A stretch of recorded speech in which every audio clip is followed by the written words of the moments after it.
Assalamualaikum warahmatullahi wabarakatuh.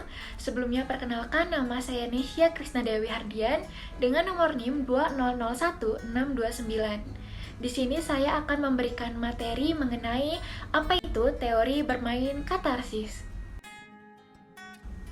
Oke, baik. Yang pertama mengenai latar belakang katarsis.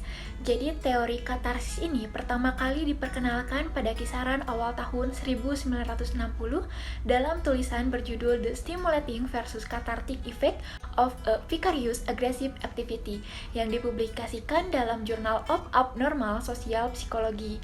Nah, konsep teori ini berdiri di atas psikoanalisa Sigmund Freud, yaitu emosi yang tertahan bisa menyebabkan ledakan emosi berlebihan. Maka dari itu diperlakukan sebuah penyaluran atas emosi yang tertahan tersebut. Nah, penyaluran emosi yang konstruktif ini disebut dengan katarsis.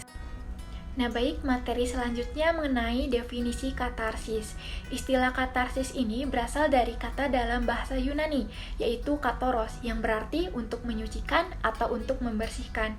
Dalam ranah psikologi, katarsis adalah pelepasan emosi seperti kemarahan, dendam, kesedihan, atau luka batin yang terpendam. Selain itu, katarsis juga dimaknai sebagai cara untuk melampiaskan emosi secara positif agar seseorang merasa lebih lega dan bisa menjalani aktivitas sehari-hari dengan perasaan yang lebih baik. Marah, sedih, takut, dan kecewa merupakan bentuk emosi yang normal dialami oleh setiap manusia. Bukan hanya orang dewasa yang dapat mengalami perasaan tersebut, namun anak usia dini juga punya emosi seperti itu. Maka dari itu, emosi tersebut sebaiknya disalurkan agar tidak menumpuk di dalam batin. Nah, selanjutnya mengenai cara melakukan katarsis pada anak. Bagi anak, cara untuk menyalurkan emosinya itu adalah dengan cara bermain. Karena bermain merupakan media, sarana, alat, atau cara untuk mengeluarkan emosi-emosi dari dalam diri anak. Bermain juga merupakan media untuk belajar mengatasi pengalaman seperti trauma atau frustasi. Bermain juga merupakan salah satu cara untuk mengukur, menguasai, dan mengetahui sifat suatu alat.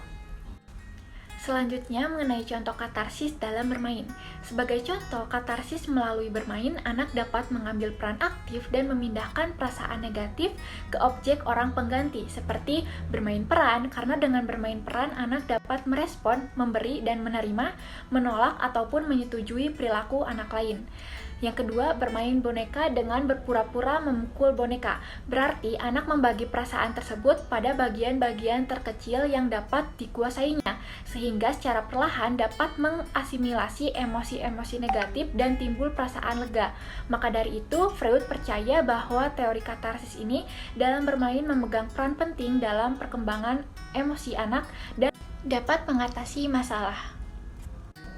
Materi selanjutnya mengenai peran orang tua menurut teori katarsis. Yang pertama, menunjukkan kasih sayang kepada anak. Yang kedua, mendorong anak untuk mencoba hal baru. Yang ketiga, memahami perasaan anak. Dan yang keempat, membangun ikatan dengan anak. Kelima, memperlihatkan perhatian kepada anak. Dan yang keenam, membangun kemandirian anak. Baik, cukup sekian materi pembelajaran dari saya. Saya ucapkan terima kasih. Wassalamualaikum warahmatullahi wabarakatuh.